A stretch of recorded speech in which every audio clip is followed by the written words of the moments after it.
नमस्कार। स्वागत है आपका न्यूज लॉन्चर पर। मैं हूं अशोक वानखड़े, लेकर आया हूं आपका अपना कार्यक्रम द एक्सरे। बीजेपी की 2024 के लोकसभा चुनाव में करारी हार के बाद ये बात अलग है कि प्रधानमंत्री जी एनडीए की जीत बताते हैं, लेकिन मोदी की गारंटी और मोदी की सरकार फेल हो गई। 240 पे अटके 272 प्लस पे सरकारें बनती हैं। कुल मिला के इस हार के बाद भले ही सरकार बनी हो मोदी जी की, बैसाखियों पे है, उधार के सिंदूर पे है, 52 लोगों के एक कुनबे के भरोसे है, लेकिन हर राज्य में हर जगह समीक्षा बैठकें चल रही है कि हम हारे क्यों। बड़ी विडंबना है। मोदी जी जीतने की बात करते हैं और समीक्षा हार की हो रही है। उत्तर प्रदेश में घमासान हो रहा है, महाराष्ट्र में घमासान हो रहा है, हर राज्य में घमासान है और हर राज्य से नई नई चीजें सामने आती हैं। मोदी को माने इस हार के लिए बचाने के लिए सही मायने में मोदी की गारंटी फेल हो गई, मोदी की सरकार फेल हो गई, इसलिए मोदी जी को लोगों ने घर जाने का मैंडेट दिया। मोदी जी जबरदस्ती सरकार में बने हुए हैं, बैसाखियों के भरोसे बने हैं और होना भी चाहिए। राजनीति में अक्सर गठबंधन की सरकारें आई भी है हमारे यहाँ। उन्होंने जो किया उनको हम गलत नहीं बोलते, लेकिन पूर्ण रूप से ये बात तय हो गई कि तथाकथित चाणक्य फेल हो गए। चाणक्य की एक नहीं चली, सारे उनके दांव फेल हो गए। मोदी है तो मुमकिन है इस नाम के नीचे किसी को भी टिकट दे के जितवाने का जो ख्वाब था वो पूर्ण रूप से टूट गया। कार्यकर्ताओं ने बाहरी उम्मीदवारों को तवज्जो नहीं दी, अंदर के और बाहर के ये झगड़े अलग हो गए। ये जो 370 पार के बाद संविधान बदलने की जो बातें बड़बोले नेताओं ने की वो आखिरी कील ताबूत में साबित हुई। लेकिन महाराष्ट्र में देवेंद्र फडणवीस ने कहा कि हम इसलिए हारे क्योंकि विपक्ष ने अफवाहें फैलाई थी कि संविधान बदलेगा। वो झूठ बोल रहे हैं। एक 40 लोगों का डमी नकली एक टास्क फोर्स गया, उनके पास पहले ही कारण लिखे हुए थे कि क्या क्या उनको बोलना है, लेकिन फॉर्मेलिटी पूरे करने के बाद उन्होंने कहा कि हम उत्तर प्रदेश में इसलिए हारे कि सरकार ने साथ नहीं दिया, अधिकारी साथ नहीं थे। पहली बार रेखांकित हुआ तो अधिकारी के भरोसे भी चुनाव लड़ते ये लोग। राजस्थान में लोग इस्तीफा दे रहे हैं, स्वीकार कर रहे हैं कि हम हारे, लेकिन वसुंधरा फैक्टर रिस्पॉन्सिबिलिटी था ये मानने को तैयार नहीं है। वो वसुंधरा पे प्रकोप बरकरार है। हालांकि अभी अभी शर्मा जी भी जो मुख्यमंत्री है राजस्थान, वो वसुंधरा जी के चरणों में नतमस्तक होने चले गए थे। हर जगह यही हाल है। बाहर के अंदर के एक अलग झगड़ा चल रहा है, लेकिन कुल मिला के सांप कहीं और लाठी कहीं और पीट रहे हैं। मुख्य कारण यह है कि ओवर कॉन्फिडेंस में पार्टी चली गई। मोदी है तो मुमकिन है इस टैग के साथ पार्टी चली गई। मोदी का ब्रांड ध्वस्त हो गया ये मानने को तैयार नहीं, इसलिए पार्टी चली गई। बार बार राम को बेच के राम के नाम को समाप्त कर दिया, इसलिए पार्टी चली गई। राम का नाम राजनीति में समाप्त हो गया। लोगों के दिल में राम तो हजारों साल से बैठे हुए हैं और आने वाले लाखों साल तक बैठेंगे, इसमें कोई दो मत नहीं, क्योंकि राम मेरे भी है अपने। लेकिन कुल मिलाकर जो चीजें बाहर आ रही, अभी बंगाल में समीक्षा बैठक हो रही है और बंगाल में बीजेपी के नेता विपक्ष के नेता विपक्ष, वहां पे शुभेंदु जी ने जो बात कही वो बड़ी शॉकिंग है। शुभेंदु अधिकारी ने अपने वक्तव्य में कहा कि हमें सबका साथ सबका विकास ये नारा छोड़ देना चाहिए। हमें नहीं चाहिए मुसलमानों का साथ, क्योंकि मुसलमान हमको साथ नहीं देते। इस बार भी मुसलमानों ने इकट्ठा होकर टीएमसी को मदद की, तो हम जो हमारा साथ देंगे उन्हीं की बात करेंगे, उन्हीं की मदद करेंगे। हम हिंदुओं की रक्षा करेंगे, हम संविधान की रक्षा करेंगे। बंद कर दीजिएगा ये जो आपने शुरू किया है अल्पसंख्यक मोर्चा, कोई गरज नहीं इसकी। जो हमारे साथ हम उनका साथ, सबका साथ सबका विकास बंद करो। नो नीड संख्यालघु मोर्चा। ভালো থাকুন। जय श्री राम। ये वक्तव्य क्या बीजेपी का वक्तव्य है? क्या शुभेंदु अधिकारी ये भी कुपढ़ नेताओं के श्रेणी में आता है? हमारे देश का संविधान चुनाव को वाकई, जैसे संघ चालक ने कहा, प्रतियोगिता जैसा देखता है। एक बार चुनाव संपन्न हो गए और जो सरकार आती है वो पूरे देश की सरकार होती है। वो एक विचारधारा की सरकार हो सकती है, लेकिन काम पूरे उसको देश का करना होता है। शुभेंदु अधिकारी का कहना कि जिनने हमको मदद की उन्हीं का हम भला करेंगे, इसके मायने जिन राज्यों में बीजेपी के हाल बुरे हुए, उत्तर प्रदेश, महाराष्ट्र, हरियाणा, कर्नाटक, जहां जहां बीजेपी ने मार खाई, उत्तर प्रदेश, ये इन तमाम राज्यों में क्या अब सरकार की योजनाएं काम नहीं करेगी?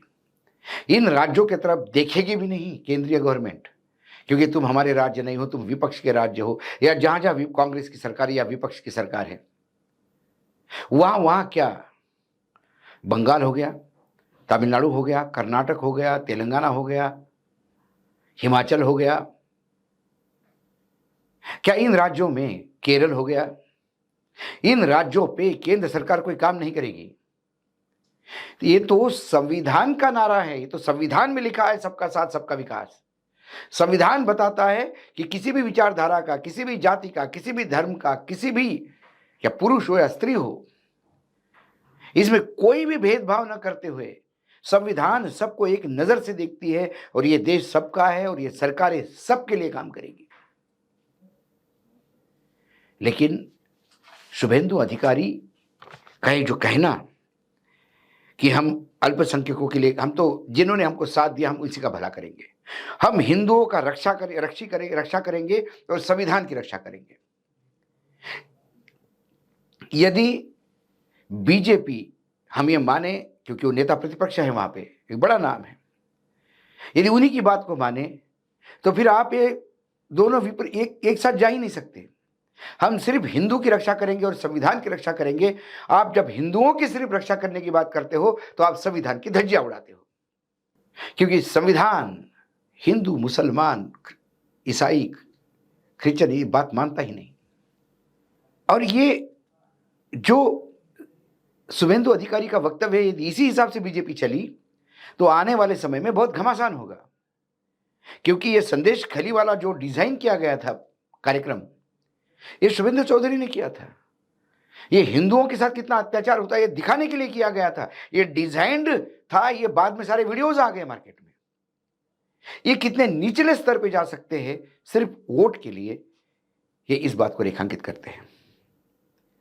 वैसा 2014 में जब पहली बार नरेंद्र मोदी प्रधानमंत्री बने और पहली बार उनके नेतृत्व में भाजपा अपने बलबूते पे सरकार बना के बैठी, एनडीए की सरकार थी लेकिन भाजपा का अपना बहुमत 288 था। यह इसलिए हुआ क्योंकि तब नरेंद्र मोदी जी ने सबका साथ सबका विकास की बात की थी और गुजरात का मॉडल था। भ्रष्टाचार के आरोप लगाकर पूरा विपक्ष खोखला कर दिया था। अन्ना हजारे का आंदोलन अलग उसने एक तड़का लगा दिया। इस सारे बैकग्राउंड पे, इस कैनवास पे जब मोदी जी ने नारा दिया सबका साथ सबका विकास, तो इस देश के अल्पसंख्यक, आदिवासी, पिछड़े, अति पिछड़े, ओबीसी सबको लगा कि नहीं, इस आदमी ने यदि गुजरात को इतना अच्छा किया जैसा बताया जाता है तो ये हमारे देश का भी अच्छा करेगा। वो कहते थे कि आपने इनको 60 साल दिए, मुझे सिर्फ 60 महीने चाहिए, सिर्फ 5 साल, मैं देश की तस्वीर बदल दूंगा। उन्होंने कहा कि मैं हर साल 2 करोड़ जॉब दूंगा, मैं हर एक के अकाउंट में 15 लाख रुपए जमा करवा दूंगा काला पैसा लाकर,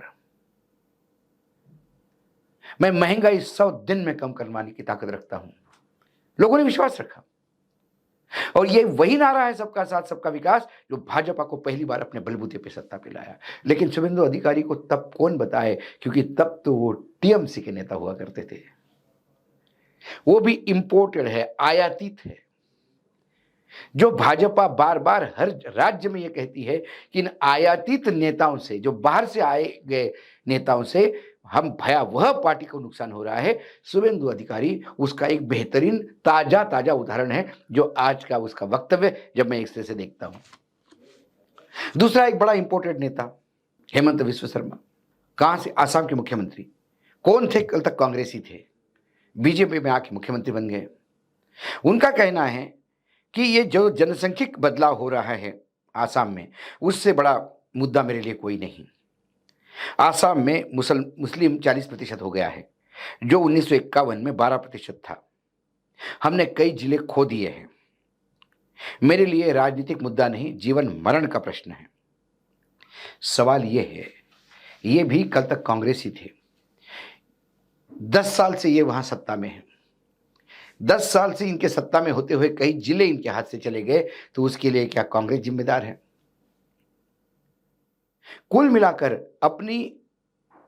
जितना अपना अपयश है, अपनी पराजय को किसी ना किसी पे थोपना है, इसलिए इन्हें घूम फिर के मुस्लिम दिखता है। एक तरफ सरसंघ चालक मुस्लिम अनिवार्य है इस देश में, उनका डीएनए हमारा है होने की बात करते हैं, सबको साथ में लेके चलने की बात करते हैं, और दूसरी तरफ ये बाहर से आयातित जो नेता है, वही शायद संघ चालक को नहीं समझ पाते, क्योंकि उनका संघ का कोई लेना देना नहीं। इसलिए बाहर से आए हुए नेता, चाहे यूपी में राजभर हो या संजय निषाद हो, इनके लगातार ऐसे वक्तव्यों से जो बीजेपी का कोर वोट बैंक है वो भी जा रहा है, और जो बीजेपी के साथ कुछ लोग जुड़ना चाहते हैं वो भी जुड़ने से परहेज करते हैं, क्योंकि एक तरफ उनसे भी ज्यादा कई बार होता है ना कि वो कहते हैं कि नया नया जो मुसलमान है वो रोज दिन में सारे नमाज पढ़ता है, उस टाइप का ही है ये नए नए बीजेपी में आए हैं, इनको आके कुछ चंद साल हुए हैं, तो ये बीजेपी से भी ज्यादा, बीजेपी के लोग ओरिजिनल वर्कर से भी ज्यादा लॉयल होने की बात करते हैं। बीजेपी एक वॉशिंग लॉन्ड्री हो गई है, किधर का भी गंदा कपड़ा आता है यहां धुल के चला जाता है। सवाल है, वो धुल के अपने आप को तो साफ कर लेता है, लेकिन वो गंदा पानी बीजेपी रखेगी कहां? वो गंदगी अब इतनी बड़ी हो गई है कि बीजेपी में अब सड़ांध मच गई है। चाहे महाराष्ट्र हो, चाहे उत्तर प्रदेश हो, चाहे राजस्थान हो, चाहे कर्नाटक हो, चाहे बंगाल हो, चाहे आसाम हो, चाहे उत्तराखंड हो, चाहे पंजाब हो, चाहे गुजरात हो। गुजरात में तो आयात करने की जरूरत ही नहीं। गुजरात तो कर्मभूमि है नरेंद्र मोदी जी की। लगातार 3 बार मुख्यमंत्री बनने के बाद लगातार 35 साल से वहां बीजेपी का राज्य चल रहा है। इतना बढ़िया बहुमत है हाउस में कि आपको किसी और की जरूरत ही नहीं है। ऐसे में भी मोरवड़िया यदि कांग्रेस से बीजेपी में लाए जाते हैं तो फिर हम क्या समझें? क्या ये दोनों गुजराती भाजपा को समाप्त करने की ओर है? क्योंकि जितने आयातित है ये भाजपा को सबसे ज्यादा नुकसान पहुंचा रहे हैं, और इसी से लगातार ये चुनाव हार रहे हैं। आने वाले 3 राज्यों के चुनाव में जो महाराष्ट्र, झारखंड और हरियाणा है, यदि यहां पे बीजेपी हारती है तो इसके लिए भी ये दोनों ही जिम्मेदार होंगे। जब मैं एक सिरे से ये तमाम वक्तव्य देखता हूं तो मुझे जो दिखाई देता है वो आपके सामने पेश किया। आज इतना ही, कल फिर आऊंगा किसी विषय के साथ। तब तक के लिए नमस्कार। देखते रहिएगा न्यूज लॉन्चर।